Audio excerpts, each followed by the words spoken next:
È stata una vicenda che ha segnato proprio l'adolescenza e la giovinezza di entrambe le ragazze, perché insomma non è da tutti passare un periodo dai 15 ai 23 anni, perché entrambe sono del 2000, tra le aule di giustizia per fatti così gravi, nel tentativo appunto di riuscire a dimostrare che quello che raccontavano corrispondeva proprio alla verità. Era il 21 agosto del 2015 quando all'interno della Baita al Lago, discoteca di Castelfranco Veneto, una quindicenne fu vittima di uno stupro da parte di un giovane PR della discoteca di Loreggia. Ad assistere alla scena una coetanea della giovanissima, tenuta ferma da un amico del 27enne.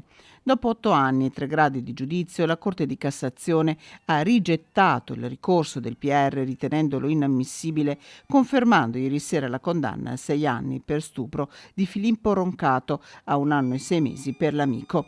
La fine di un calvario per la giovanissima. La ragazza è scoppiata a piangere, un pianto assolutamente liberatorio, e perché è stata veramente dura. Ovviamente chi è vittima di questo tipo di reati ha sempre la paura di non essere creduta o creduto, quindi poi all'inizio era stata sottoposta veramente ad una gogna mediatica attraverso i social, quindi aveva solo 15 anni, quindi è stata veramente durissima. Ancora stamattina mi scriveva: avvocato, devo ancora realizzare, non ci posso ancora credere, non ci credo che sia finita e che mi abbiano creduto. Non aveva mai avuto dubbi la quindicenne che con coraggio e con il supporto fondamentale della mamma, insieme all'amica, è sempre andata avanti.